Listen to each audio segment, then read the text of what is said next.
Welcome. It's time to check the game notes. You see the arm dog is here. We're going to find out where he is in the NHL in just a second. We got G, Pasha behind the scenes, full team in attendance again. Huge show, snapping around the NHL. Our game notes team of the week, riding the bus, Chicklets Chirps. Biz and Wit are just putting on a show during this surviving Barstool show that's just crushing the internet. We have a new Beer League Heroes rule that I thought we'd never need to come up with a great video at the end of the show. We got picks for everything. Show Minzees. Huge show. Arm Dog, where are you at? What's going on?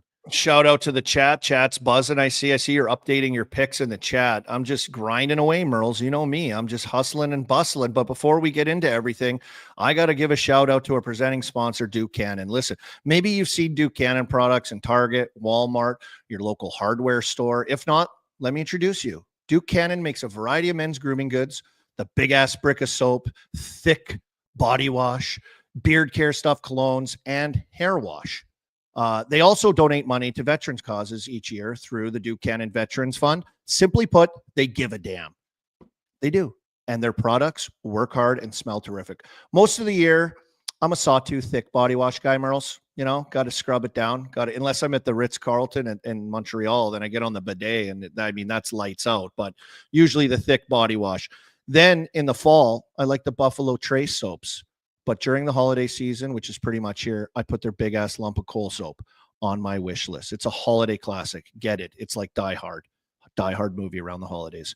Shop now at DukeCannon.com, Amazon, in Target, or at Walmart.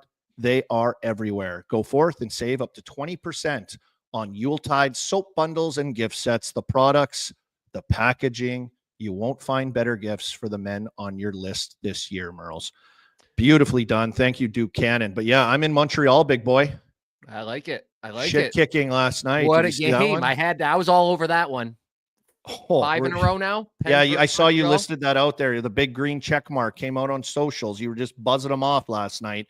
You were all over it. And that game was 3-2 going into the third period. You know what changed it? No, I didn't see it. Me. I ate two Chien shows at the second period intermission. The who? The Chien shows, the hot dogs at the Bell Center. The dogs. Legendary dogs. Buddy, I got after it. I even ate one on TV. We did a little segment on it. I just pounded a Chien show on TV. But just an absolute the dogs to the people. The people that didn't play in the NHL or haven't been to a Montreal Canadiens game. It's the pressed bun and everything. The pressed bun, and it's toasted too. It's the weirdest bun because it looks like a regular piece of bread, Murls, but it's folded over these little hot dogs, and that's the secret is the bun. The pressed bun is the secret. Yeah, they put it in what are those things called? Those little presses? What's it called? What do they make on there? What kind of sound? Like those Cuban sandwiches? You know how they press it on those things? Yeah, that's kind of panini. It's like a panini thing. I think that they toast them up with. And it gives like a little crunchy outside, little mustard on that unit. Away you go, just pounding them. They're just so easy to eat. Try it at home if you can. Toast your bun. That's the Bell Center. Got to toast your bun on any hot dog or hamburger. But I mean, I was a kid going Montreal Forum, and I knew about the dogs there. And then when you get to the NHL, I think maybe some places we'd get pizza right away in the room, which maybe it was just Pittsburgh because we were such a joke, but we would have 24 dogs in the room after Montreal games. And it was the best thing ever. Remember those boxes they'd bring in with this? They were stacked up hot dogs in these boxes, and they'd lay them on that table thing in the middle of the room where all the tape is. And they just put them there, and guys aren't even out of their gear yet, and they're just hammering, housing hot dogs. Is that just us, like the tanking team, or is that all the teams in the league? Yeah, I think that's everyone. Because when you go to Buffalo, did you get chicken wings? I can't remember. I only played in Buffalo once. I don't think so. Buddy, when I used to come off the ice, when you're coming down the hallway to go to the dressing room in Buffalo, my eyes would start watering from the buffalo sauce getting into the dressing room. The media would be in there. There'd be 5 trays of wings. Just guys would just be eating wings in their underwear, all sweaty, just pounding wings, buffalo sauce everywhere. It was just savage. So there's a few cities, but Montreal with the hot dogs, but that was a beatdown. 3-2 going into the third, and they just open up the floodgates. The Sid's line just went crazy. Brian Russ with a hat trick. Lane Hudson, who I love watching, by the way. I want to get him on our show. I hope we can get him on the show. is so fun to watch, though. He's so fun to watch. His point streak ended. He broke Chris Chelios's rookie defenseman point streak, so that ended last game. Just not a good game for Montreal, Murls. Just bad. Oh, bad. They shouldn't be that bad, but they're that bad. It was crazy, and it was bad last night. But I'm in Montreal, Murls. Have you ever? I guess you're in Europe, in Sweden. You ride the train a lot. Like, that's very common life. A cool thing that teams have started doing, and I think the Penguins kind of copied this. I don't know if they've done this in the past, since I'm new to doing color and traveling with the team in the last couple of years. We're taking a train from Montreal to Ottawa. So we're heading there right after the show here today. I'm taking a train. Be on the train. It'll be kind of cool experience, riding the train like we're like European or something. And then we're going to get in there and set up and get her going. But that's it, buddy. That's what I got going on. I'm in Montreal. Oh, and I'm at a buddy of mine. I met him. His name's Dan Lavy, and Dan Mahler's another guy. They took me out for dinner the night before. Satay Brothers here in Montreal. Great spot, like kind of like Asian street food vibe. The food, like the skewers, the meat, the spices, all this crap. Packed house. Wednesday night, vibing. Great vibe. Good music. Just rammed. Food was great. The owner was awesome. They're buddies with the owner. He let me come to his office. This guy's unbelievable. I met him at Lemieux camp. He just loves Mario Lemieux. Just great guys. Took me out to dinner and now let me come to his office. So I'm broadcasting right now today from like one of their office suites here, which is in downtown Montreal. It's like such a sick setup. Best guys ever. I'm going to have to get to know these guys. I got invited to a men's league tournament up there in April in Montreal. So I'm going to see if I can somehow pull it off. I don't know, depending on the schedules and everything. What is that maybe on this train ride? Is this going to be the train ride where you get the video from Sid saying check the game notes, or you get him yes to the episode? We will get him one of these days. I gotta do it. I gotta absolutely 100% gotta do it. I gotta get it done. That is on my list of things I've got to get done. Also, my outdoor rink. Remember my rant? Remember I sent myself to the Minzees last week? The prayers have been answered, Murls. I saw they were answered. I'm happy for you. Can you believe it? I saved Christmas. I saved being a dad. I saved my family. I'm going to be able to create Look at memories. That tree, first of all. Yeah. Professionally decorated that. She's unreal at decorating the tree. Still got the ladder set up there. I got the netting up. See the lighting in the trees there. Got that baby in. That's a serious rink. Now I get home. I got to lay the liner in. It looks like it's going to cool off when I get home on Sunday. Lay the liner in there and start filling it up and get ready to make some memories on the ice. Shout out to Nice Rinks for that nice rink and the nice memories I'm going to make. But everybody, prayers were at. Thank you in the chat. Thank you for all the prayers. Love you. So you guys. went from Minzees to the show just in a week there. I mean, I couldn't have done it without the thoughts and prayers, Murls. I couldn't have done it because I was in the soup. I was in the soup. I went under the hood on the Penguins because I knew you were up there, and I found a great stat from Josh Yohe. The Pens have 36 goals in their last 8 games. Do you know how many Sid and Gino have combined of those? 8 games, maybe 1 or 0, because I know they're both riding really like Sid has like 2 goals in his last like 15 or 16 games. Gino, like kind of the same deal. So yeah, they're not doing majority of the scoring. Great stat. No. One goal, but I mean, obviously Sid's doing everything else, but that's an under the hood stat. Hopefully we're going to get a segment from Pasha, who we'll get to in a second. But first, we got to check in with G, find out what's going on in Chicklets land these days. Chicklets land is going great this time of year. We have a lot planned, but most importantly, we have the live show. So we announced a live show this past week. We announced our first guest, Tim Stapleton. Stapes. So we got confirmation this morning about a monster guest. So that'll be announced next pod too. We're actually announcing 2 guests next pod. So very excited to get out to Chicago.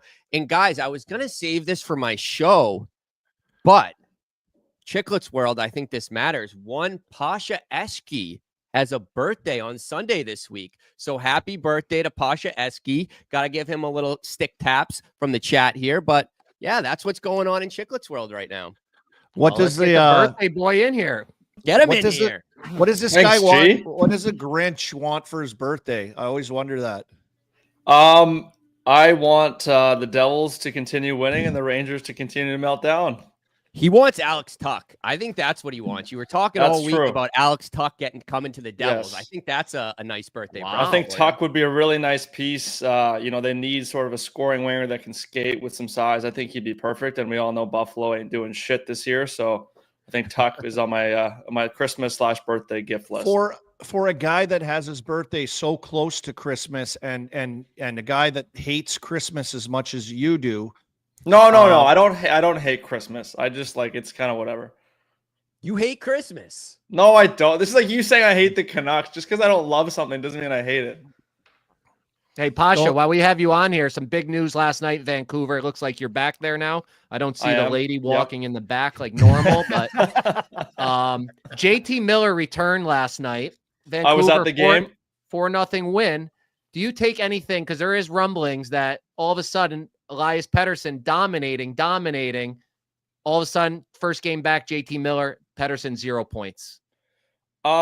Listen, I don't think it's a coincidence. I think everybody could see how much lighter PD looked, how much more fun he was having the game. It's the worst kept secret in hockey. Those guys don't get along.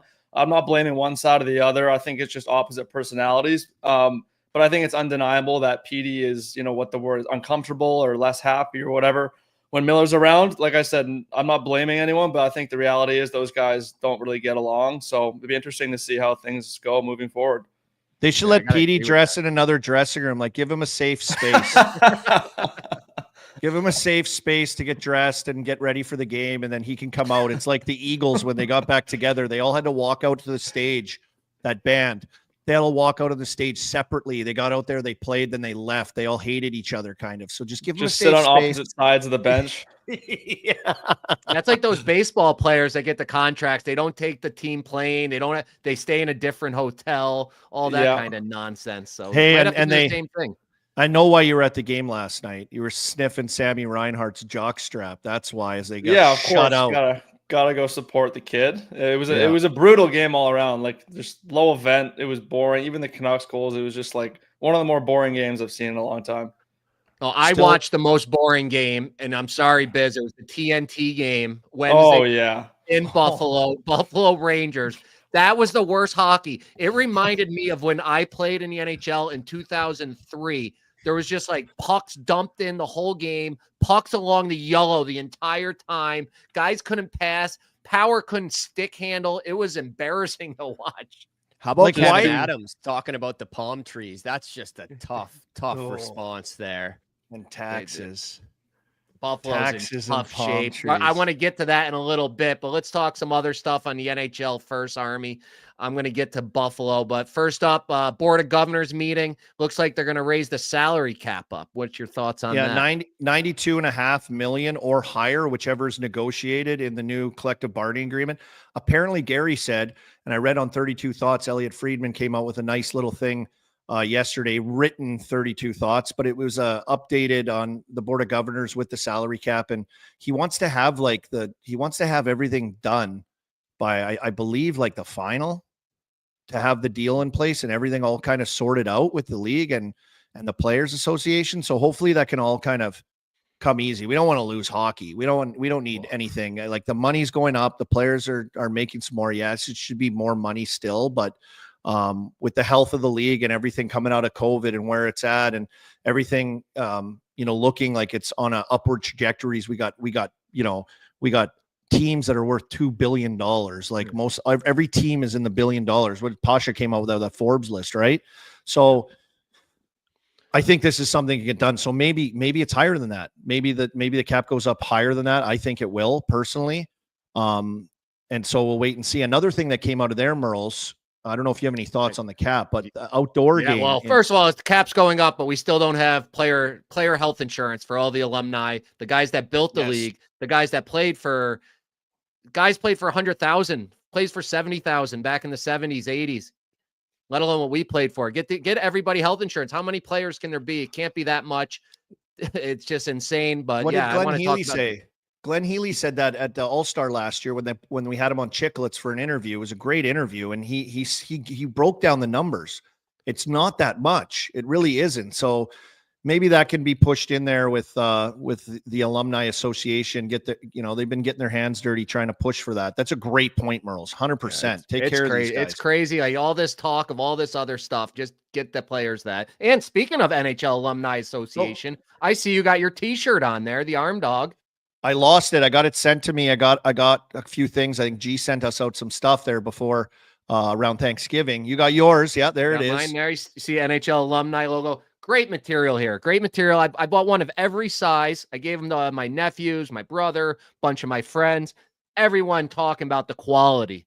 My nephews, my brother's wife, I didn't get her one. It's like, that'd be kind of weird. You're walking around with my face. But she's like, wow, that's really good quality. You got the kids. I'm like, only the best here at Spit and Chicklets. Yeah, really good quality. The guy's place I'm at here, I showed him my shirt. I'm like, how about this? He's like, where do I get that? I told him where to get it, of course. And then he said, why are you wearing a Montreal Canadiens jersey? Because he's a Penguins fan. He loves Mario, So yeah, but I'm hitting a Leaf player, so it makes sense. Yeah, it's awesome. Yours is great.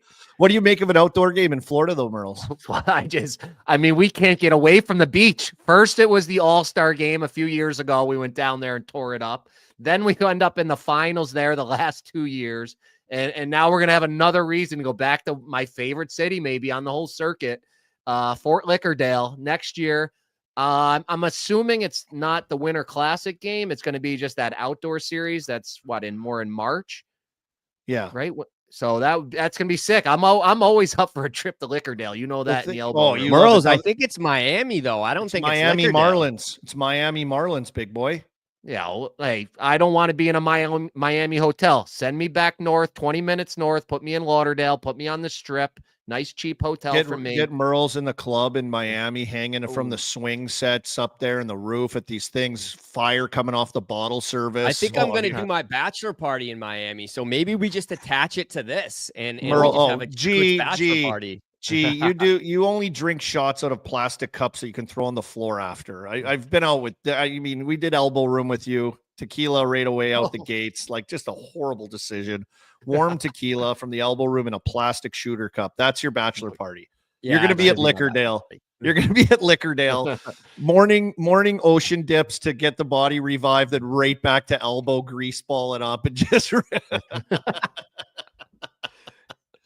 bury me in the elbow room. That's all I gotta say. Yep.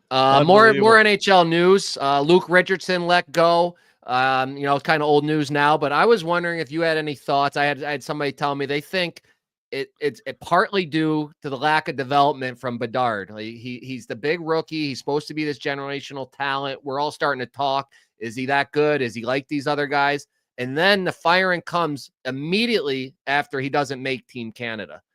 Yeah. You think this has anything to do with him not making Team Canada? Like, what are we doing here? You had this guy and you're not getting it done because it's clearly not because of the wins or losses. They know they're going to stink.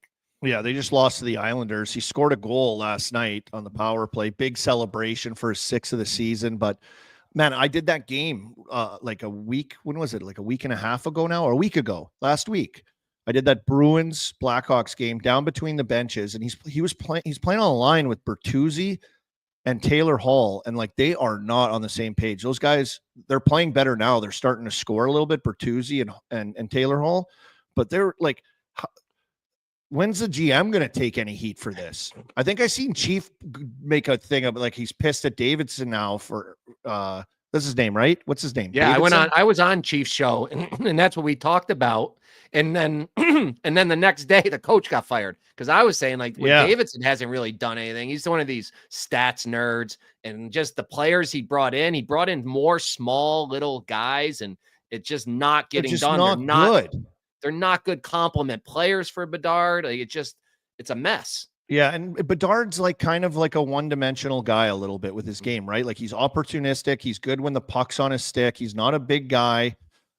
He's not a guy that wants off the rush he wants to get to the inside, get a shot, but like it's hard for him. Like he doesn't want to get hit. So he needs to play with guys that can, hang on to pucks and open up these opportunities for him. But like, they're so bad. Like I look at San Jose Murls on the rebuilding situation and what Celebrini is and how fucking good Celebrini is a stud. Yeah. And Smith is there, but they have guys around them that play a game that can pick these guys up. But Celebrini can drive, he can drive too. But like his situation comparatively, which is crazy, right? Because looking at San Jose from last year and what they were to like what they have a little bit this year, like they're kind of fun to watch. Chicago, not even close. Chicago, brutal. Like they got nothing going on. So it's I think a way harder situation, which brings me to the GM. It's like, you got to get better guys in here. You got to develop. And I know they have some guys in the minors coming up. Don't they have that Nazar? Yeah, I think he got called up today.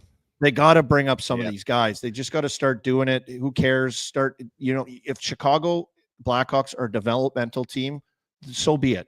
You can't be this bad. You got to bring guys around them. They're going to play and develop together. And that's on the GM to start making that happen. He's got nothing around him.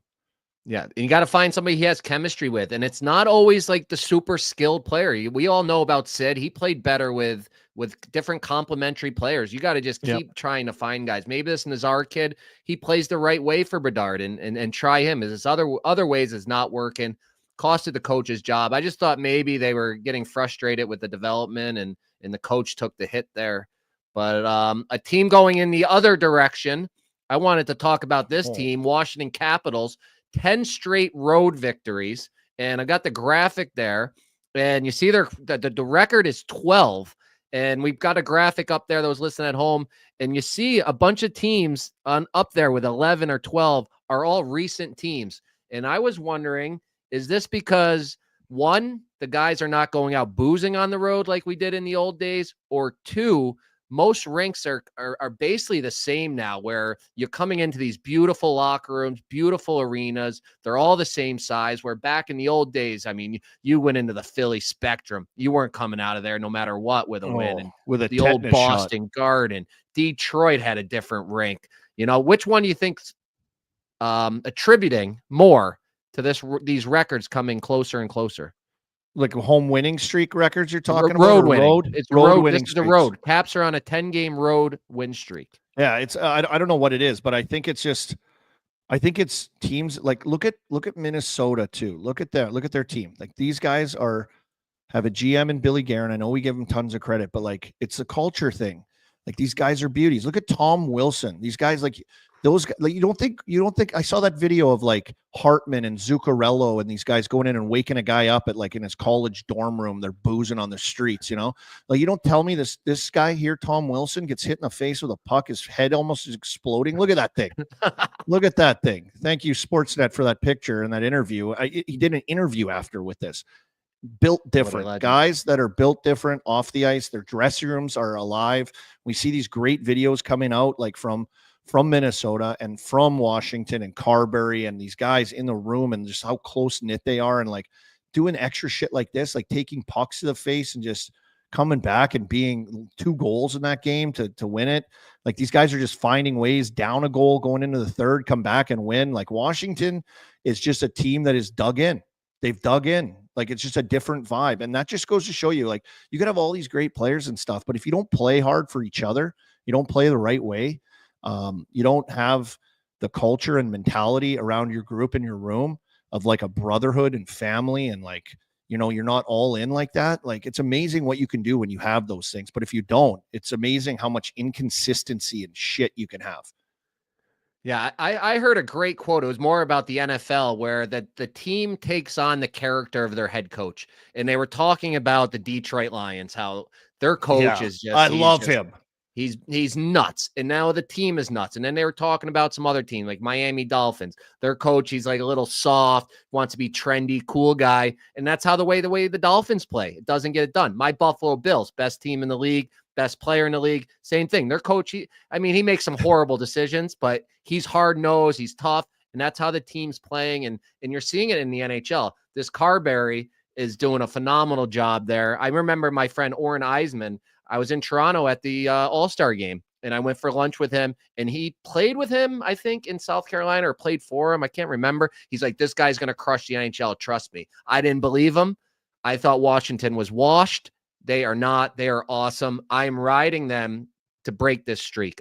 Next road game, whenever it is, I'm on Washington. I'm going to try to ride them to the win. Does anyone, and I know it's probably hard to pull up and put you on the spot, but like our picks for playoffs, like There's no way anyone had the Caps in there, even after the push they had last year. One guy did. Who had it? Oh, here we go.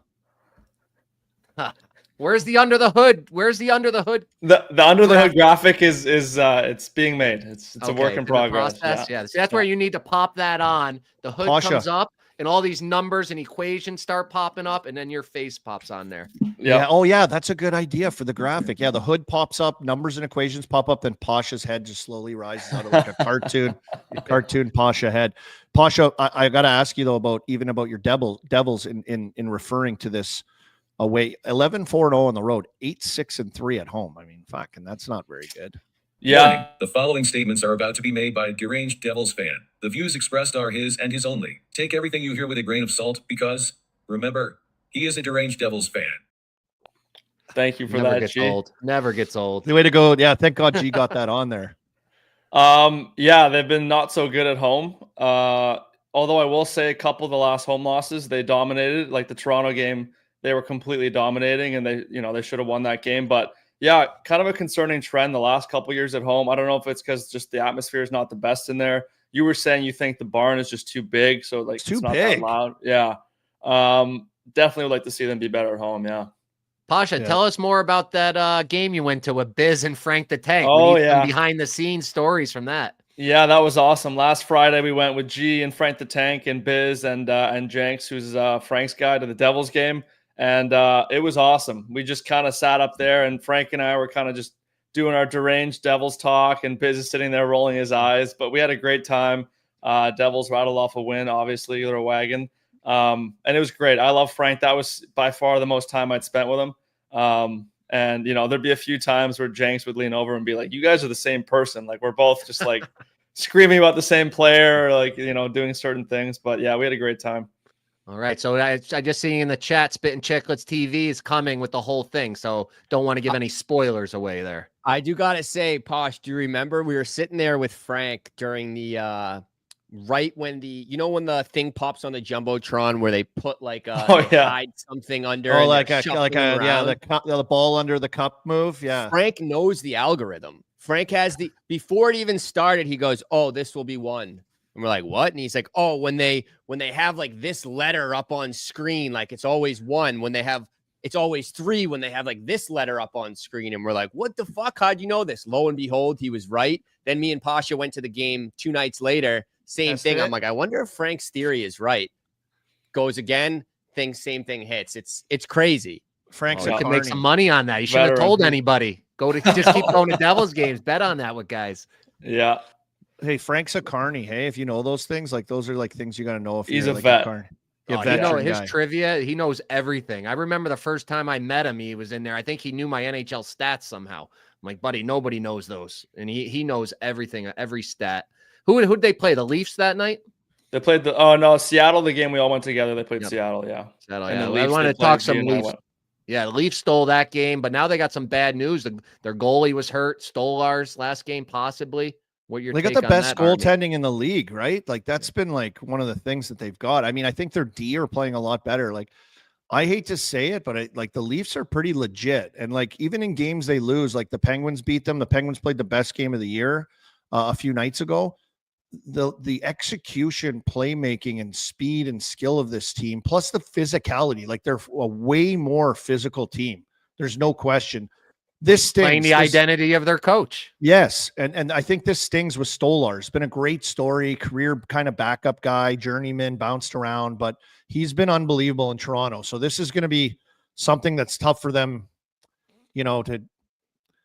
they got guys and like their team. I think they have to depend on their team play a little bit more. But the Leafs this year, I think they're trending towards a style of hockey that is able to win in the playoffs. And that's, I think, the ultimate goal. And that's what I see when I watch them. So wins are great, obviously, for them. And like having a healthy team, you got to have that. And the goaltending story has been really good.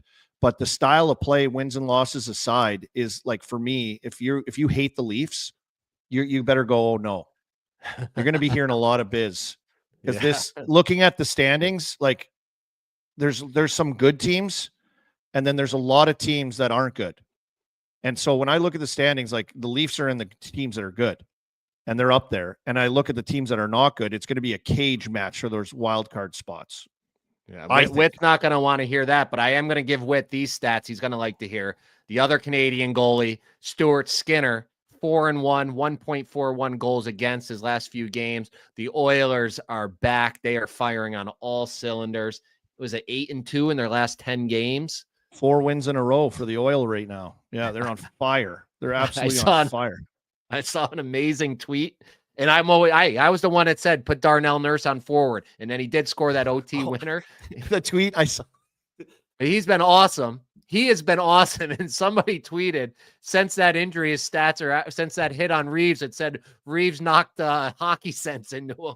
Hockey something. IQ.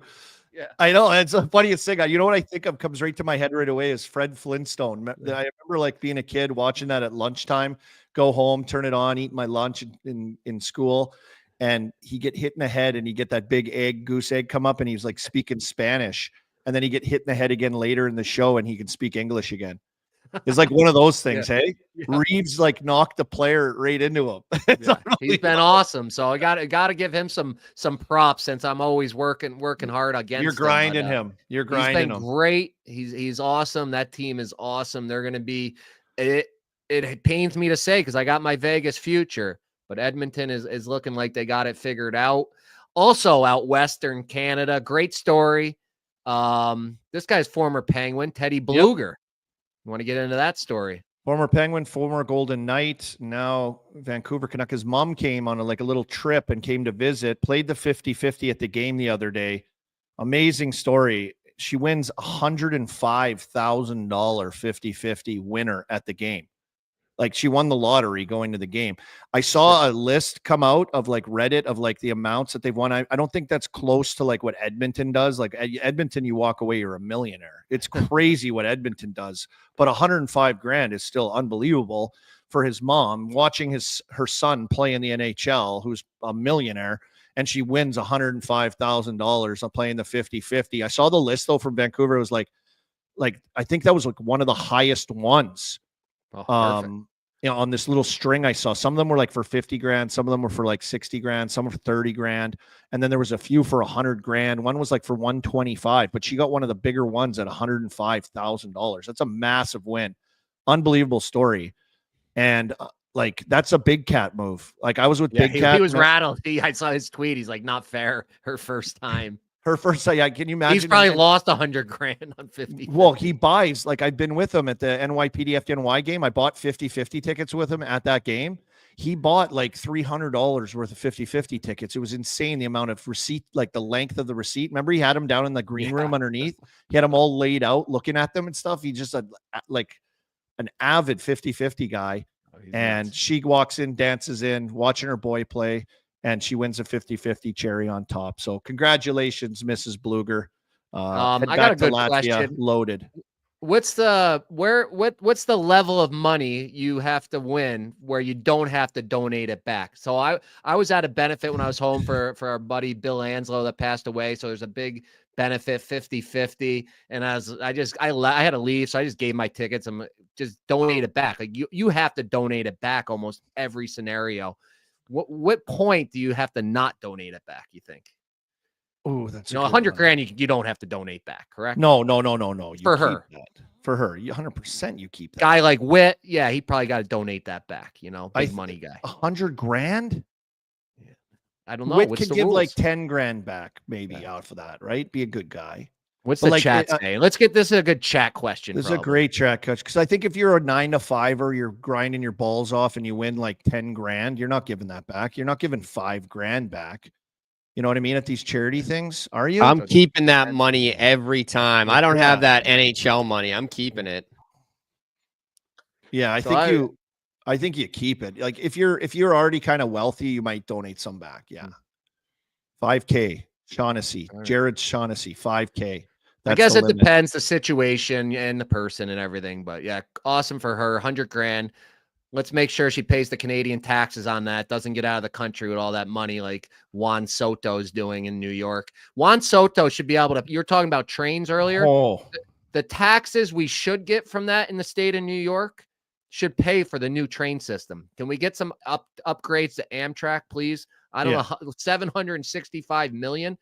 What's In New York, though, if you're going Yeah. to ride the train, he should donate his money and upgrade, and everyone gets like a metal neck device so you don't get your neck stabbed on the trains. body armor. You get full body armor when you go on there. You get a body armor. A great sponsor. Not that body armor. Great real job, Murls. Great bulletproof job. vest. Yeah. But all right. That's enough. That we're going on to the next segment, new segment, or I've used it once before. It's Ask Army, our hockey expert, because he's at every NHL game. He sees these teams live more than I get a chance to do. There's 3 teams we've all been waiting to turn the corner: Sabres, Red Wings, Senators. Quick little one thing you would do for each team. We'll start with the Sabres. If you're the GM there, what's one thing you would think about doing? If I'm the GM, what I do is I get my player development guys and I get my coach and I say, hey, we are clamping it down. No country club. No, actually, this goes for all the teams, Murls. I'm going to group it all in here. All these teams that you've listed that you think we should get to, what are they? Sabres, Red Wings, Senators. Yep. Get them all, clamp it down, tighten the ship up. This is what's expected. I don't give a fuck if we score a goal. Nothing. We're tightening it up. We're playing this style of hockey. And if you don't want to hit and play physical, dig in, and you don't want to play this way, you're gone. You're gone. I let the league know everyone's available. Up to you. Dig in. Then I go down the American League. I catch the first train in New York down to Roch, wherever the hell every American League Don't team take is. the train in New York. It'll take you too long. Put on my body armor and get down there. And I walk into that room and I say, listen, you little shits. You guys want to be pros. You guys want to play in the NHL. You can have it. You can play. The door is wide open. No jobs are safe, but you have to play like a piece of shit. We got to start playing better, harder, more ingrained into our bones, into our fibers of a fucking hockey player than fucking float dog around being fake skilled and not getting anything done. And I would say the door's open. It's up to you. Do you want to play in the NHL or not? This is a line drawn in the sand. All of our prospects, I start flying to wherever the hell our prospects are. I go, hey, you want to play here? Same thing. Deliver the message. It's up to you. This is across the board, all these teams. And then I fucking kick them in the ass. I send the message and I leave and I let them figure it out. And if they don't, adios, amigos. We made a mistake. You're gone. Get something. You're gone. Get something. I'm not sitting around waiting, because I think doing a rebuild and everything, I think what we've come to see is sometimes it's harder than you think. It takes maybe some cases you have to get lucky. It's longer than you think. On the flip side, you have to draft really well, you have to develop really well, and you have to have the culture that is dialed in. I think no question in some of these places, the culture is just like, this is the way it is. It's junk. We're going to lose. I was in Atlanta. There was no expectations. We were just junk. That's how it was. It was like drove me nuts. That's how Pitt was. Yeah, it used to be like that. Yep. And then it changed. We got to find a way to change it. That'd be my message if I'm a GM. And no one's safe. I would just start fucking laying the hammer down on all my guys. You play this way with what you already have. You don't change and you don't give me more of what I want. You're out of here. I'm not accepting it. You'll never play. You'll never put on that jersey. Your decision. Come ready to go, boys. Army, you say you'd ship people out. That's interesting, because Murl started this topic off with Buffalo, and Elliot Friedman had an interesting piece in 32 Thoughts this morning, which is teams are circling like vultures on Dylan Cousins, and a lot of teams are calling and ask about him. 5 more seasons at 7.1 mil AAV. Very, 2 years removed from a 30-goal season. A lot of teams probably want that guy, and the way things are going in Buffalo, I don't know. Would you guys deal him? Is he depleted, Murls? Is he just like, oh, this sucks? It's a culture thing. Like, he's the workhorse from Whitehorse. Great bringing that up, G. Unbelievable. Like, this guy is a commodity because I think he's versatile. You can play him anywhere. You can put him on PK. He can go to the net. He's like Tom Wilson-y kind of style. Compliments guys. He can make good plays. He can be a stud for you if you get him in the right environment and you get him around the right people and you give him the right role and you give him the right expectations. And I who would want a guy like that? Oof, that's what everybody would want him. Everybody would want, like Pasha said, Tuck and Thompson. Everybody wants these guys, but some reason they can't do it together there. They cannot get through it. I don't know what it is. I remember in Pittsburgh, the culture was so bad. And part of it was because of the equipment managers and the trainers. They had to just like Yeah. the negative attitude. I remember I couldn't even get my skates sharpened. It was like, oh, can you sharpen my skates? It was just a losing mentality. It was nothing was done. The workouts we've talked about. So Pittsburgh came in and cleared everything out and changed everything. And that was the new culture. You need a captain or something to take over like Bergeron was in Boston and Chara. They talk about that. Those three teams, they need some. And if you got to trade somebody big like that, then like you said, you got to do it. And yeah, we took a loss on that one, but something needed to change. Yeah, Minnesota did. We talked to Billy Guerin. He's like, I had to do it. I didn't care about that. I needed to change that locker room. It wasn't going to work. It was negative attitudes. It was assholes in there. Something had to change. And it didn't matter how foolish they looked by doing it. He did it because he knew that's what had to be done. Yeah, tough decisions, hard moves, tough pucks, and you got to dig in on it. And you know, it starts also with your leadership. Like we had Crosby, right? Like he drove the ship. He came in practice. He didn't care if he stepped on the older guy's toes. He came in, he was ready to work. And he did shit that like you have to do. Like he was on pucks. He won battles. He got to the net. He chipped his teeth. He was bleeding. His compete level was off the charts, whether we were losing or not. Like he just changed it just because of his will. They need more guys with a bigger will and a drive, and it's up to them. And I would send that message, and obviously they know that, but I'd be harder. I think it's handled with kids gloves a little bit now with these guys and these players, and you can't do that anymore. And you know why you can't do it? Because you say so? No, you can still do it. You can still do it. And some of these places they have to, with some of these teams and some of these players and some of the mentality, I think too. So that's something that needs to change in some of these places, probably, is just harder messaging and laying the clamps down on it. And the expectation is a hard line. It's a hard line. You're in this organization. This is what I don't care how good you think you fucking are. I don't care if your dad calls you after the game and says, great fucking game. I'll decide. And you have to fucking play this way or you're gone. We're not doing it anymore. And yeah, good decision by Billy G. Hard decision, but great decision. Look where they are now. Yep. They need to hire Terrian or one of the Sutter brothers as an advisor to these teams and just send them around to their prospects and to the minors, just hold meetings with them. They need Terrian to come in there. Yeah. Terrian. Sit down. I love this Ask Army segment. You guys might have a GM in your future, but quickly, yes, no answer. Bruins make the playoffs. No. Wow. Rangers make the playoffs. Did I have them in the playoffs? I might have had them in. I'd had them out last year. I might have got mind fucked in letting them back in the door.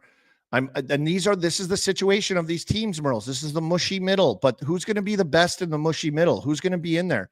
That's what some of these teams just have to go. We have to just be consistent enough. We can't go on a 6-game slide. We can't have these moments. We have to be better than the rest of the other teams that are piled into that area, and you're going to get in. And I don't know if the Bruins have it. I just don't know. I don't think they do. I've been all over them. They haven't beaten a good team since Sacco took over. They're beating up on all these other bad teams, Montreal, Buffalo, Pittsburgh, that we've talked about. And let's see if you had Boston in. Everybody has Boston in. Yeah. Next team, obviously, everybody had the Rangers in. Are the Rangers going to get in? Or are they going to keep going down? They might keep going down. The only thing that might save them, I think, is Shesterkin. He's like their only chance with the way they are. They're right there, like with Boston. They look like when you watch them play, like it's crazy. Like, and I don't know, like the move, like they already got traded their captain to shake it up. They also just announced Keandre Miller's on the IR now with an upper body injury. So maybe, but he's been so bad that might be a blessing in disguise. Maybe he was playing hurt though. Maybe he had something. Maybe that's why he's been bad. So I don't know. Yeah, that's what's tough about this job when we are chirping guys or something, or somebody's playing bad. We don't have all the info. What they're going to. They could be in that hectable what is it? That sling? Hannibal Lecter. Yeah, remember that sling? Yeah, they could be playing in that like we used to, and that's why we stink. Last one. You're the expert. I've been no all year on this, but there's something happening in Pittsburgh. Plus 650 to make the playoffs on DraftKings. Is it worth sprinkling something on that? I think they'll make it. I think they will. Wow. I think in the last 7 games or so, they've been so much better. I think Michael Bunting's come on. They've got this Lazard in there. They're little guys, but they play Tomasino. with It's changed everything. Fire and energy, and they've got it going right now. Jari is seemingly battled out of like the funk he was in. Not a great game against Colorado the other day, but had to stop semi breakaways last night against. It's Colorado. 5 points, I think, for McKinnon and Rantanen in that game, by the way, and a hat trick for Rantanen in his 600th game is just like ridiculous. They're aliens. And then Makar was dancing around, only had 1 assist, but I'm like, oh my God, he was all over the ice. But he bounced back last game. So I think the process of him finding himself, he's getting back there. Their power play has been sneaky, pretty good comparatively. Obviously, last year they're brutal, but like it's getting the job done. They've thrown some wrinkles in with personnel on certain units, and it's changed it all up. So that's starting to come through. But like, if they can just stay consistent, like they can't have like the rest of these teams. They have to be just better than the rest of those teams. The Boston, the Rangers, the teams are all down in that area. And I think they can get in just because of the style that they play when they're playing well. They played their best game of the year against Toronto a few nights ago. Dropped the next game to Colorado and then just absolutely destroyed the Canadians last night. So it'll be interesting tomorrow to see how they handle Ottawa coming off a win like that. But they've got to stay consistent with their game. They've got to be in games. They've got to collect points. And that's what I think they're a team that can do that with what they have. Yeah, they've gotten right back into it. Philly's in right now. Boston's in right now. That could all change. It's really fun. It's come a tight race, but enough of Ask Army. We're going to move on to the all game notes team of the week. Shout out again to our guy Max, who got this to me. I've been super jet lagged over here. Kids are sleeping 3 hours, 4 hours. So I didn't get this to him till a few hours ago, and he got it right back to me. First up, I got Kucherov on there, 6 points last night to make it 8 on the week. Just he's something else every night. And then we got Braden Point. This guy's unbelievable. He just makes everything happen. 3 games, 9 points, including 3 goals. Braden Point, all time, a stud. Yeah, and when I talked about the Oilers, of course, Leon, 3 games, 2 goals, 6 assists. I put him on there because he was +5. I like that. You a lot love of guys that. getting a lot of points right now. Starting to see some goals coming back. The overs are still tough to find, but there is starting to be some more than there was, say, a week or 2 ago. Quinn Hughes with the bubble on, 4 games, 1 goal, 4 assists, +5. Fox, same stats. By the way, if you're wondering, Rangers fans, same stats, -1. Yeah, that's why he didn't make it. That's why he did not make it. They didn't like seeing that -1 on there with all the points. He did get his first goal of the season, 200-foot empty net goal, which was nice for him. Hopefully that gets him going. But they were talking on Chicklets that he's trade bait. Who was the Larry Brooks saying he was trade bait? So we'll see what happens there. Not the Rangers, but the Islanders, Noah Dobson. We don't get to talk about the Islanders enough. 4 games, 1 goal, 3 assists, a +3. I like seeing that +3, but their coach wasn't happy with them last night. Yeah, he went nuts. And I love Noah Dobson, by the way. Just a hockey IQ, smart, good, solid player. And we don't talk about him enough. Never mind the Islanders, but he's fucking good. Charlie Lindgren, Washington Capitals. Hello, stand up. What does Darren Pang call him? Chucky Sideburns, he calls him. 2-0, 2 goals. I don't know. In St. Louis days. 2-0, 2 goals against. Charlie Lindgren, Washington Capitals, stand up. Nice. All right. And rookie of the week. He tried a Michigan last night. I have him over 1.5. He still doesn't have one. I think he's tried 3 or 4, but that was his best one. 4 games, 2 goals, 3 assists, and I got him here again, +4. A rookie playing at a +4 like that throughout the week is nice to see. If I missed somebody on there, I'm sorry, but I like those guys. I like the pluses, and do better if you want to get on there. Yeah, do better. Yeah, you want to get on our list, do better. Thank you, Max. Unbelievable. Duke Cannon, Game Notes Team of the Week. Did I tell you my mom got me some Duke Cannon? She got me some Duke Cannon. I wanted the zip neck there, the Q-zip Chicklets. I lost my Chicklets Q-zip, but she ended up getting me the Duke Cannon because she wanted me to be able to present it during our videos like this, but it didn't make the cut home. None of my underwear, none of my socks, a lot of my stuff didn't make the suitcases home because my mom went crazy on Christmas and the suitcases were filled up with Christmas toys and cookies and candies. And snacks, so they didn't make it this trip, but I'll get some in Chicago to bring back for the rest of these.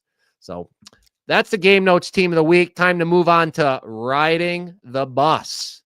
And, college is better than the CHL, so we'll start with college, Army. Go for it.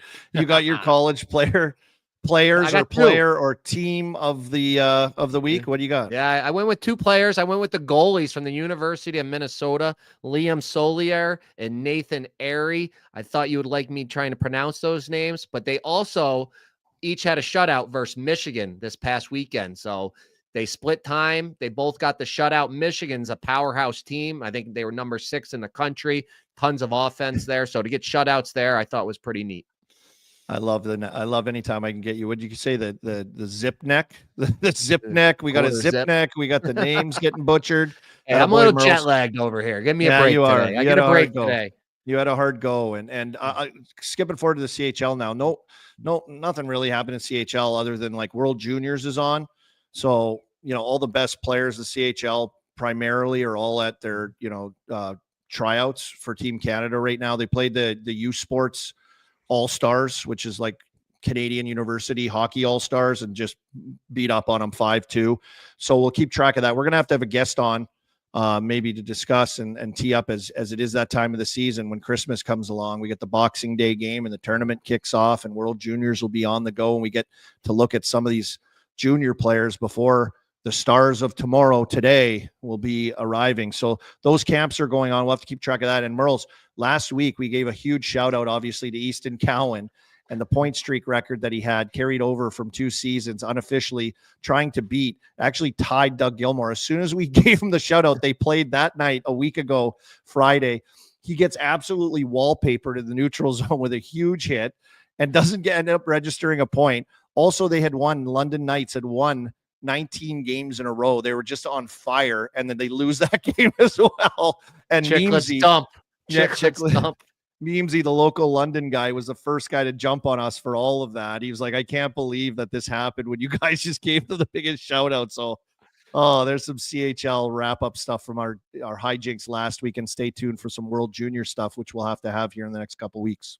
Yeah, speaking of World Juniors, I assume James Hagens will be on the U.S. team, and I mean everybody's talked about him being number 1 pick, and I was sniffing around DraftKings today, and I saw they had a little prop bet. You can pick him or the field for number 1 overall next year's draft, minus 140.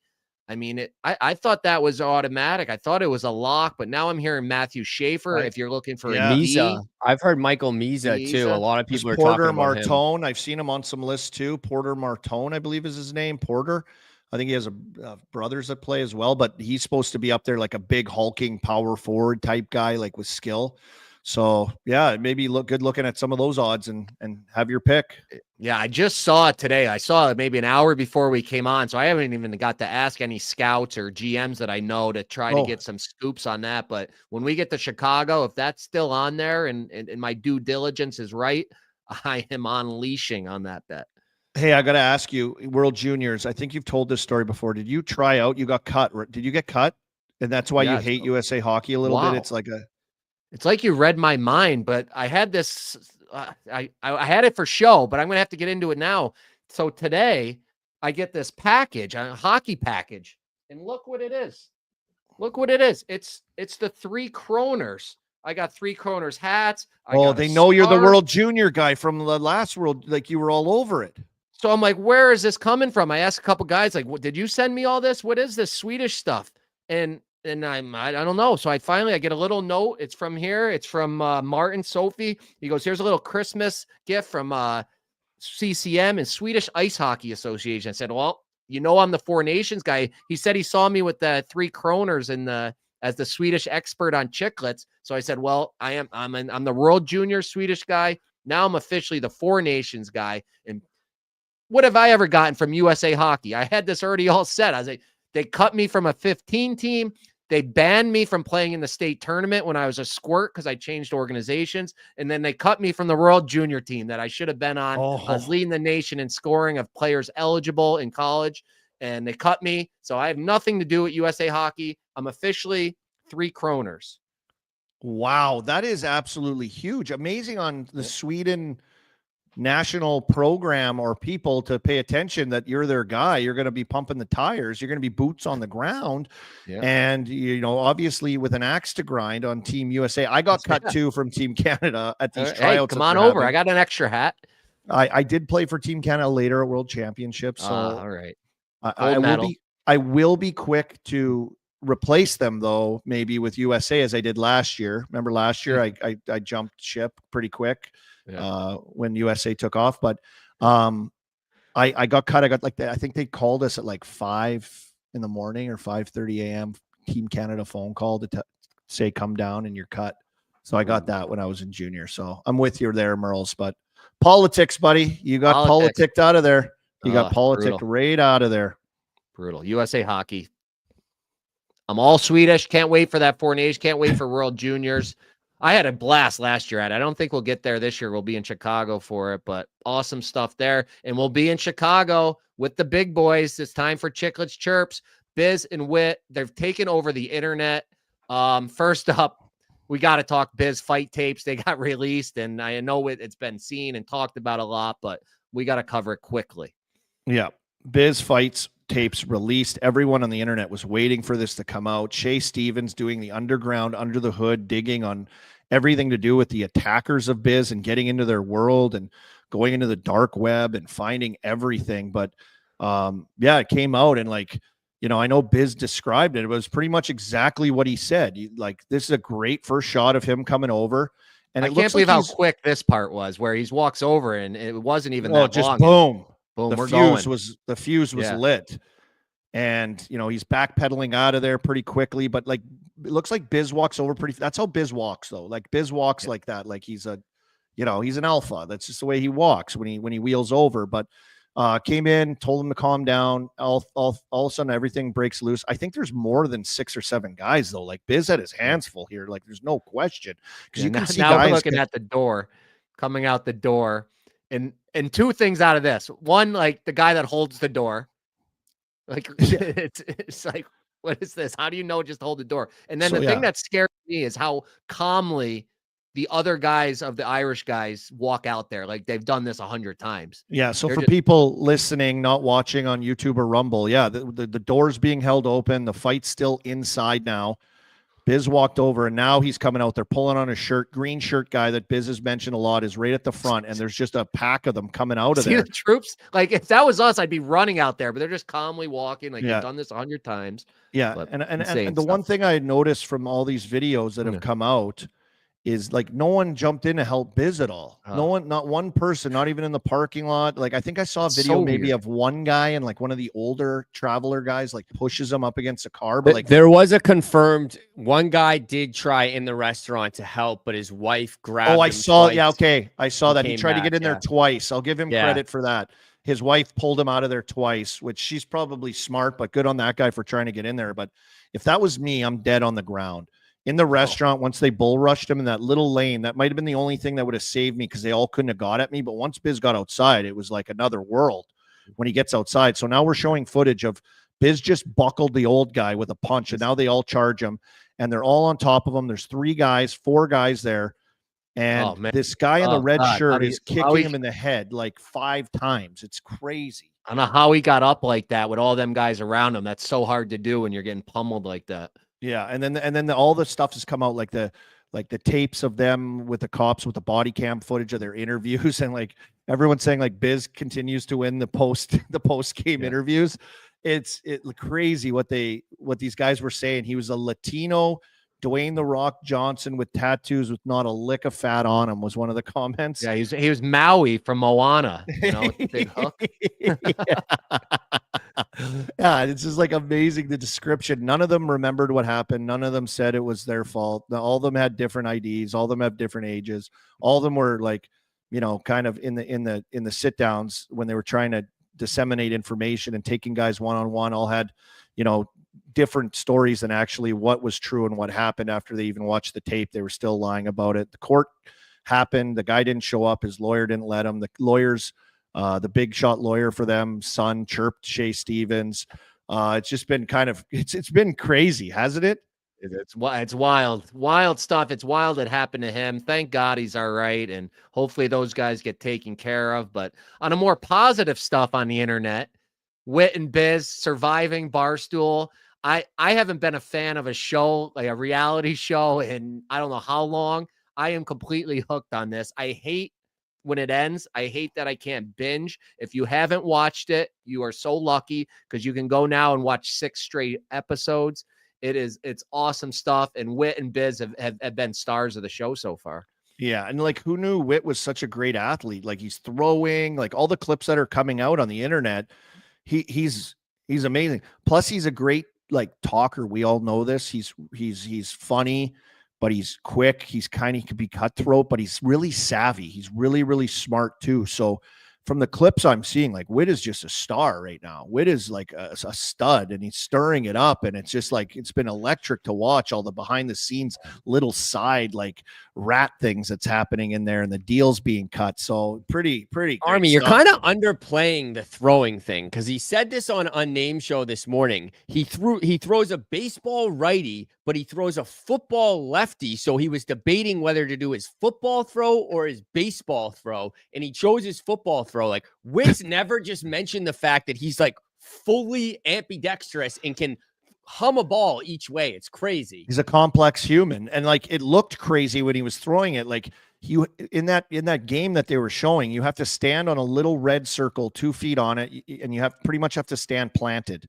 Like, you can't like crow hop into it or throw, and it's like a dodgeball into a net with a guy playing net. But he was like, he's so gangly. Like, do you see how long Wit is? Like, Wit's a big dude. First of all, he's tall, but he's gangly as shit. Like, his legs, his arms. So like, he would throw and his shoulder was leading, and then his arm would whip around, and he was just placing him in the areas. Yeah, he was gunning it, but he was like Gumby. He was like sick. A Gumby guy. Like, how do you read that? You know, If you ever seen European handball, that's exactly it. This is how it is. That's how their penalty shots are. Like, they should hire him as just a penalty shooter over here. Are their nets are bigger though? Are their nets are bigger? I think in handball. I would think they're bigger than that. And I think the ball's a little bit smaller too, so easier to like grab and hum. I think too. But I remember think the goalies are better than the NFL players that looked like they were a little scared of it. But we forget how big like Biz and Wit are. Even like going back to the fight, like, these are big guys compared to normal humans, especially like Biz is thick. Like, we're used to being around bigger guys. The NHL, that's how it was back then. And then you always see them two next to each other, so you don't realize how big they are till you see this stuff. And they're huge. I liked how Big Cat. I mean, this was taped before the brawl. There's no way he goes no bucket against Biz in the joust. He kind of had no choice, you know, like Big Cat tees it up from the clip I saw. You got to go check him out on social media and then check out this show, obviously Surviving Barstool. But Biz just goes up there. He's zen, like he's in his zone. You know how he gets all like zoned in. He's going to do something awesome in that jousting thing. No bucky on. He has like the head thing on like they do on Survivor. And then Big Cat goes, "Oh, you're not going to wear you're not going to wear a helmet?" And Biz doesn't even really answer. And so Big Cat then, like, you know, alpha man style, he's like, "Yeah, me neither." Like, I would have probably done the same thing, but he took a bomb. Biz rocked him. Brutal. All right. I see some people in the chat are getting upset because they haven't watched it yet. So no more spoilers. And we'll get on to the important stuff, the gambling. We need to make some money. Unfortunately, there's only one NHL game tonight, which kind of is brutal since it's Friday night. You think that would be a good night to get the kids to go to a game. They don't have school tomorrow, especially around the holidays. But it's Friday the 13th, Ottawa at Carolina. We just talked how bad Ottawa is. So I'm going on Carolina 3-way minus 140. I was under the hood. Again, I'm under the hood now. Pasha's got me looking under the hood. The Canes have won 6 out of 7 versus the Sens. A lot of them by minus 1.5. So Canes 3-way. I'm going to take Aho anytime goal plus 175. He seems to have a knack for scoring whenever I'm betting them and watching them. But I'm also going to go the other way. So this is a nice little parlay if you put all three together, because you're taking a guy on Ottawa, and it's Batherson. This guy, over a half a point, is only minus 140. He's gotten a point in 14 out of 16 games. He's coming off a hat trick and a 1 assist game. So if they're going to score a goal, I'm sure he's going to be part of it. So those are my 3 plays. If you want to cook them up in a nice little parlay, like Singsy probably is, or Libby or Laura, then they can post those odds up there in the chat, and I'll let you know what that is. Yeah, don't be shy to sprinkle in Svechnikov in there. He's starting to produce. But yeah, your guy Batherson, 8 points in his last 5 games played. So great pick, Murls. I like the way he plays. Playmaker, can score, big body guy, gets to hard areas. Good player. I'll be watching that for the pre-scout for my game against the Pens tomorrow. Again, like a good player that anybody would want, but they have all these good, but they just don't win. They don't have it together. Same as the Sabres. But since there's only one NHL game, we gotta watch the college. College has the spotlight on them tonight. A couple games I looked at. I don't know if you've looked at the card yet. Yeah, I mean, I'm cold as ice right now. I think I said take Michigan last Friday night. They lost 6-0. So I wouldn't necessarily listen to me, but I do like North Dakota tonight over St. Cloud. And I only say that because I looked at the board and I'm like, you know what? I kind of like a St. Cloud upset tonight. So I just went the other way. I love Jaden Perron, so I took North Dakota. And then I like Denver over Colorado College, too, on the money line. Yeah, Denver, that's a big rivalry game there. Nick Davis is in the chat saying CCVDU tonight. So you're on that one. Attaboy, G. Is that Davis? Is that the goalie from Denver? Is that his name? He's in the chat. He was player of the week one week, I think. Yeah, you got him. Absolutely. Murls, who do you like right now, though? Because a lot of guys are at World Juniors camps right now. You know, it's winter break at a lot of these schools. A lot of, you know. So I'm kind of in your thinking. I did the same thing. I just because Michigan got housed last week, and Wisconsin won. Who did Wisconsin beat? They beat Michigan State last week. Big upset over the number one. Now they come down with a letdown. Michigan bounces back 3-way -150. And then I just talked about the Minnesota goalies. So I got to ride the shutout streak. So I'm just going to take under 6 there. Not a great bet, but I mean, I just talked about how these goalies are great. So I'm going to ride the under in that game.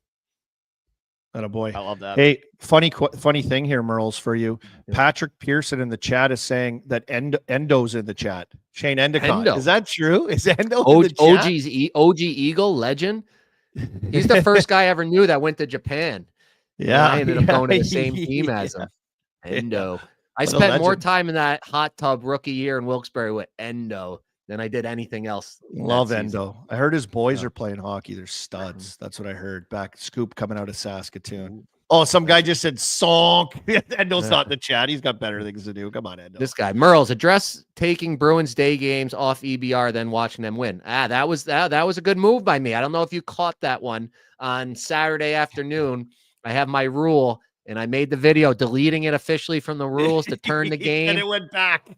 Boom. They went right back and won. The reverse mush always works. I love how you did some people are rookies. They don't get what I'm doing. They're like, oh, you can't come back on now. Like, I love how you did that. Was a great video.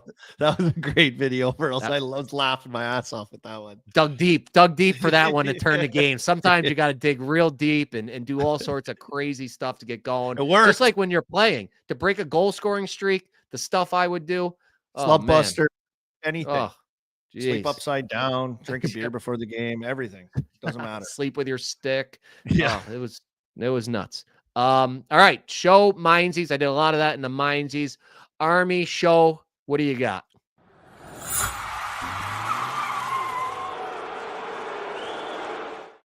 Forgot about our great intro. My bad. I saw this clip on the internet, though. I thought it was just awesome. It's the biggest rock star thing ever, too. But Charles Barkley, hockey guy, loves it. Went to a college hockey game outside of Buffalo, like Fredonia or like SUNY. Do you know where that is, Murls? Do you understand where this area where he was? South of Buffalo on the way to Pittsburgh. It's, I think it's been Division III school now. Division III school. He went there. He said he made an announcement. He's seen and he's at a bar post game. 2-0 win for the home team. Everybody in that area, they're getting slammed. And he does the biggest legendary move ever. I think we have the video of it, of his little announcement. Here it is.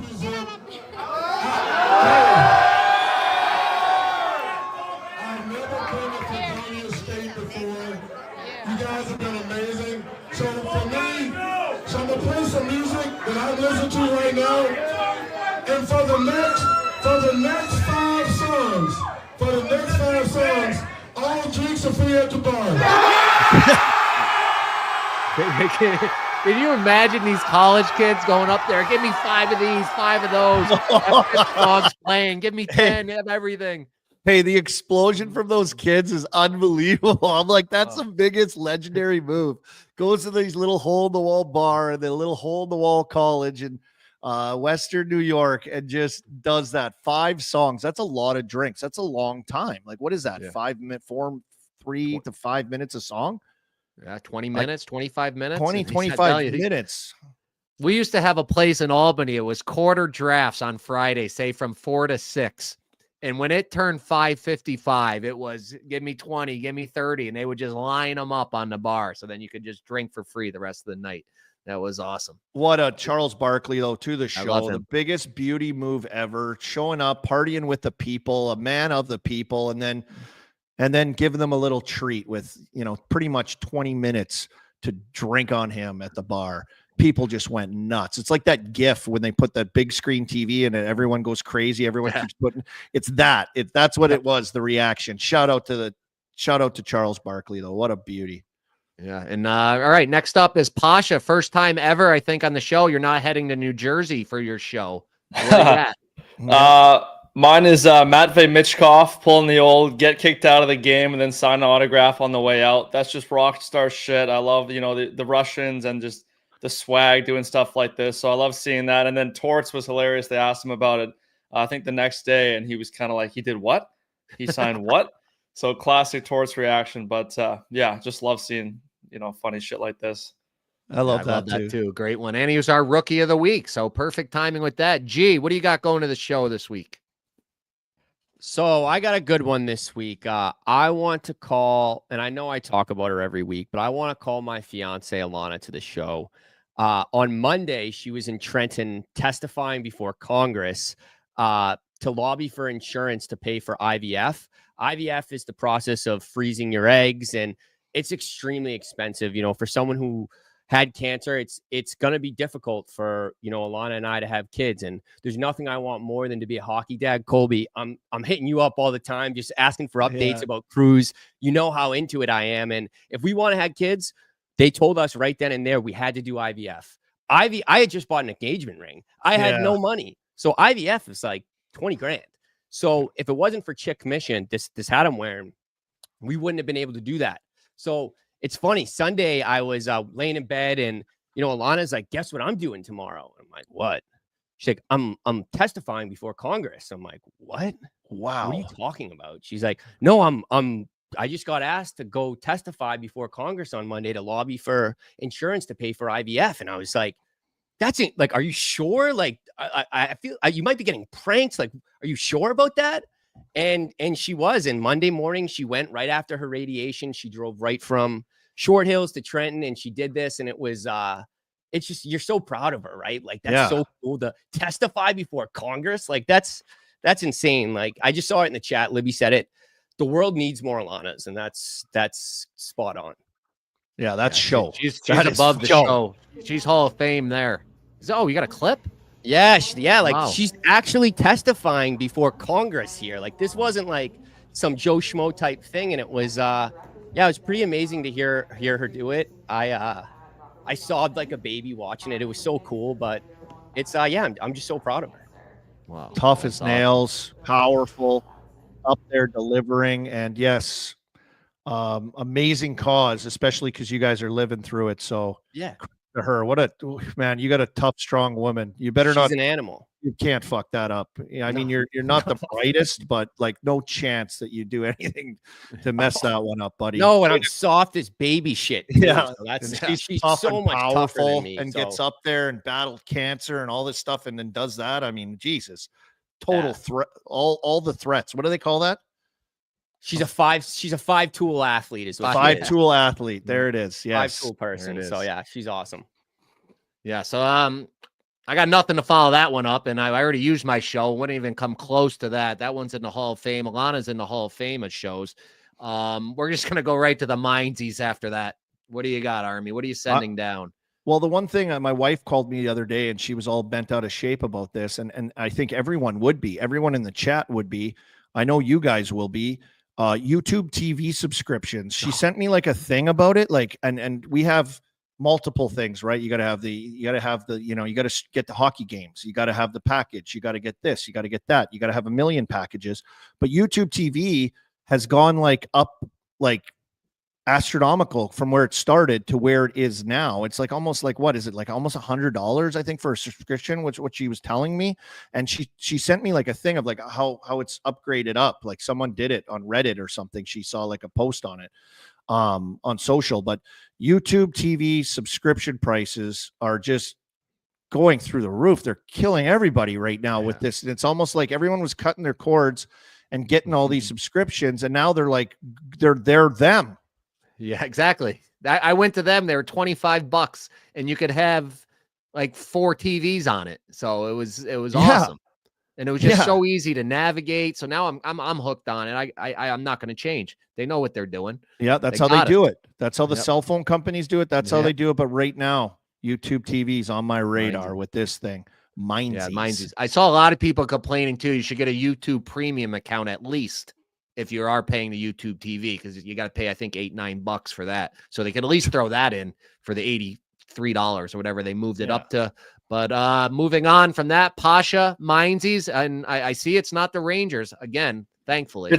It's not the Rangers. I had it written down as the Bruins, but we kind of talked about them earlier in the show, and I don't want to just keep harping on them. But just 5 seconds ago, it popped into my head. So my Minzees is the son of the lawyer that the Irish Travelers hired. I don't know if you saw this, but I guess he DM'd that Shea Stevens guy something along the lines of like, fuck you, you Canadian pussy or whatever.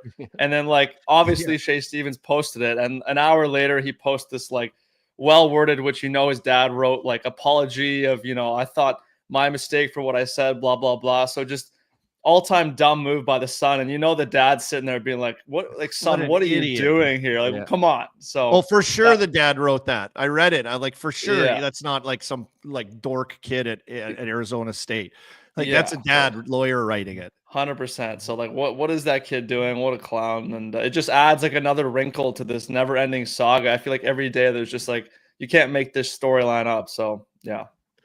Yeah, it's a story that never seems to end. G, what do you got going to the Minzees? Jesus, speaking of stories you can't make up, I want to call the state of New Jersey to the Minzees. Boys, there are drones everywhere, and nobody knows what the hell is going on. It's crazy. Like the Pentagon doesn't know what's going on. The senators in New Jersey don't know what's going on. I don't understand why we aren't shooting these suckers down immediately. President Trump's got a house here in New Jersey. Like, what the hell is going on? We got New Jersey senators saying it's Iran. They got a mothership outside the country. So much shit's happening here in New Jersey. Everyone's freaking out, and they just keep telling us they don't know what's going on.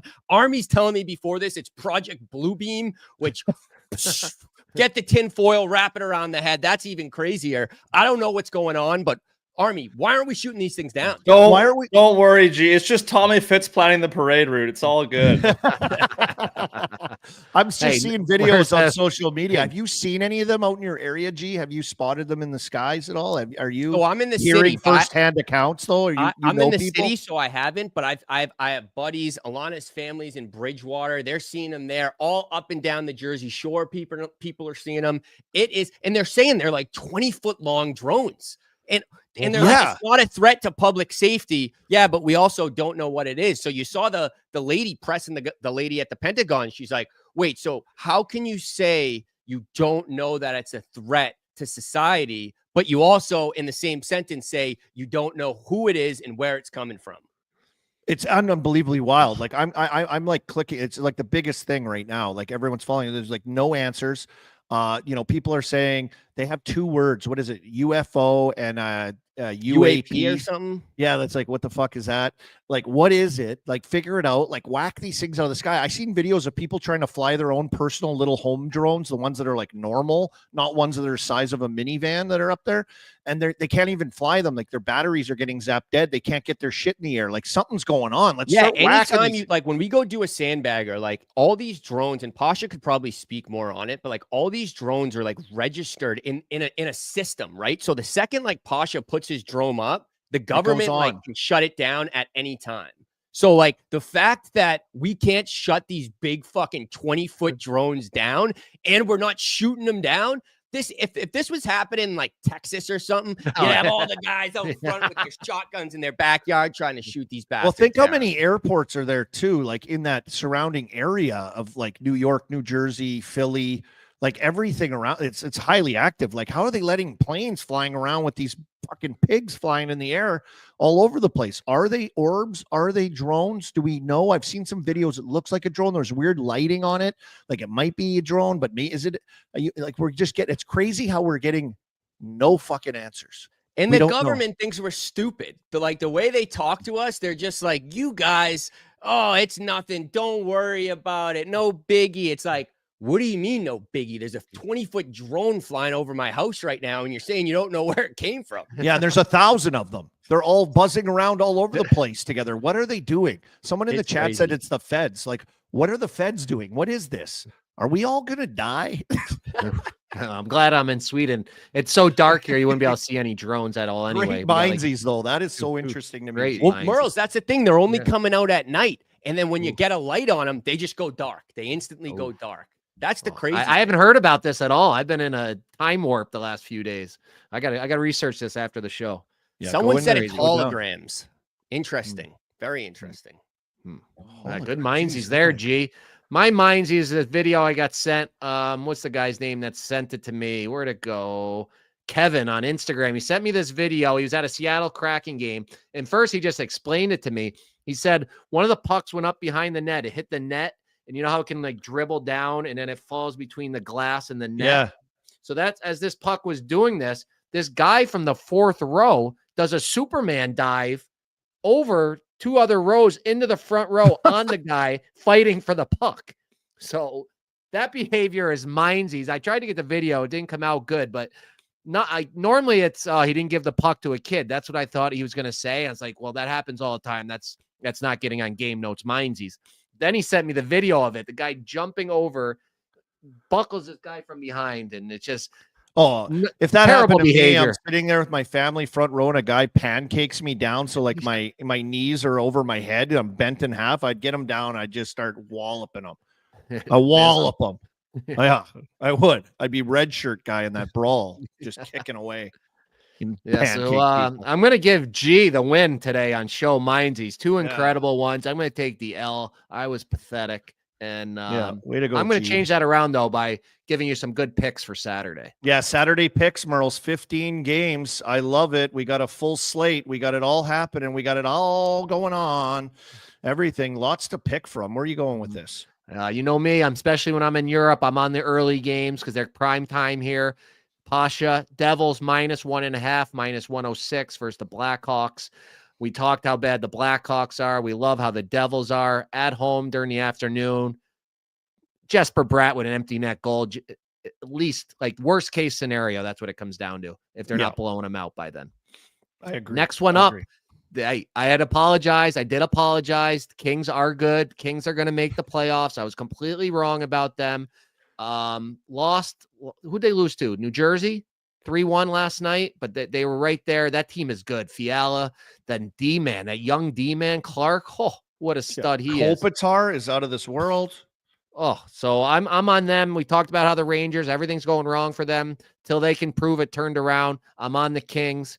I'm still waiting for Laviolette to get his walking papers on the airplane. So I don't want it after that game. I want it like he gave it to me on the airplane.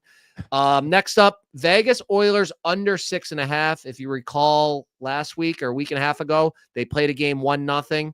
That's the Western Conference final. They're going to play it tight again, under 6.5. 1-0 Murls, and I'll say with no penalties too. I think it was the first time in like, I don't know how many years since that ever happened in the NHL. Yeah, that's when you gave me the low event hockey, the correct term, low event hockey. And next up, just the theme of the show. I'm on Vancouver money line -116, home against the Bruins. Bruins, till you can prove they have not beaten a team that's in a playoff position since Joe Sacco took over.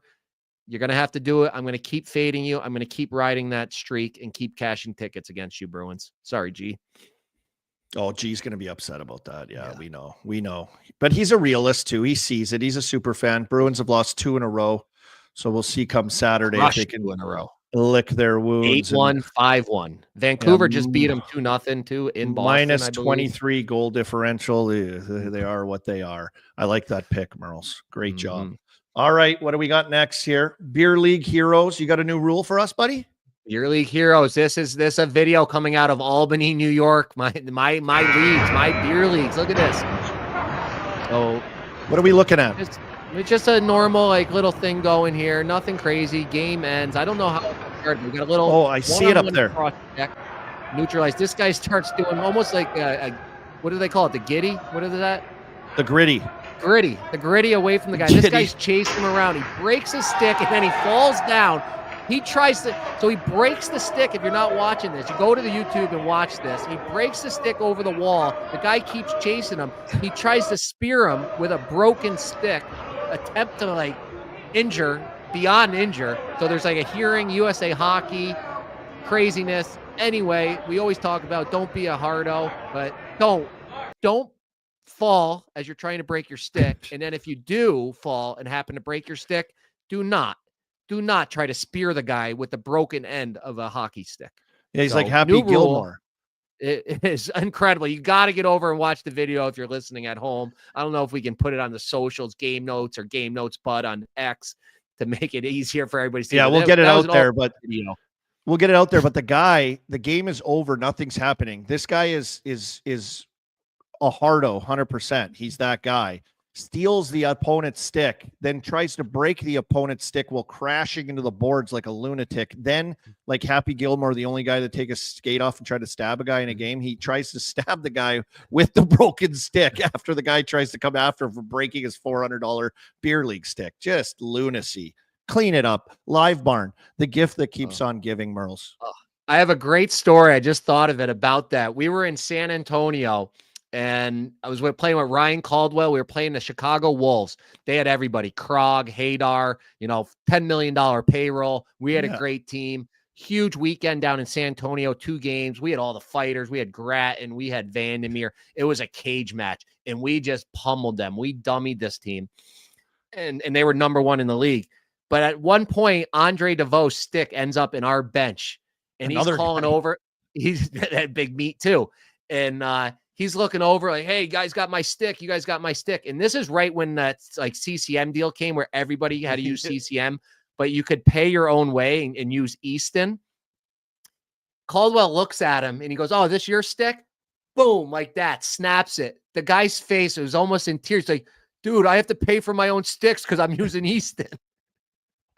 He had the exempt. Yeah, you get the guys that get the exempt, but you have to do something for it like that. Yeah, I remember that. That was crazy. He was devastated. Call breaks it right in his face. But that was just kind of the kind of series we were having. We were just being ruthless to each other, just grabbing Hadar. Vandermeer's just grabbing Hadar. It was just a chaos in the Minzees. But Beer League Heroes. Yeah, don't do that anymore. But good story there. But Sunday, I got some plays before. Actually, I think they're after my Bills. My Bills have a huge game. Yeah, you got 5 games on Sunday, Murls. Let's go. Give it to us. Yeah, I mean, Bills-Lions, that's going to be a tough game. Bills are the best team in the league. Josh Allen's the best player ever to play football. But taking your Toronto Maple Leafs, -1.5 versus the Sabres, +120. We've talked about the Sabres. I watched them Wednesday. I can't believe my eyes how bad they were. And the main reason I'm on the -1.5 instead of just money line or 3-way, I had the Leafs last night -1.5 live when I woke up in the middle of the night to bet and watch them. Marner had 2 glorious looks at it. One missed by an inch, and then the other one, I just don't know how he missed the net because Tavares could have scored it. And he's like, oh, I'll give it to Marner. It's going to be easier. So I know how the gambling works. They'll cover -1.5 for me on Sunday. Also, Canes -1.5. They've covered against the Jackets 4 in a row at home, -1.5. Again, under the hood stats I'm going with. And here it is, theme of the whole show. Rangers stink. And I love the Blues, the pesky Blues. They're in the hunt again. They got back in the playoff hunt, just like our Penguins. Blues money line +125 at home. They just lost last night to the Sharks, so they'll be ready to play on Sunday. And you know what I'm thinking on this one when I look at it on Sunday? Leafs -1.5, Canes -1.5, Blues money line parlay. Ooh, Chuck that that's in there for the juicy. old arm dog. The That- old arm dog, Oh. baby. Woo! That might if that hits, everybody's got to buy a shirt. That shirt, I would pay Let's go. for probably 8 or 10 of those shirts. Let's go. That'd be 100%, buddy. Guess what I got to do right now? I got to Get go on a catch the train. I got to go catch the train, folks. Everybody rides. Get on that train. Make sure you say hi to Sid for me. You got to get Tell that him to do video. a promo. Check the game notes. That's it for us. A long episode, hour and a half. I love it. Thank you to the chat. Thank you to Duke Cannon. G, anything to pump for Chicklets?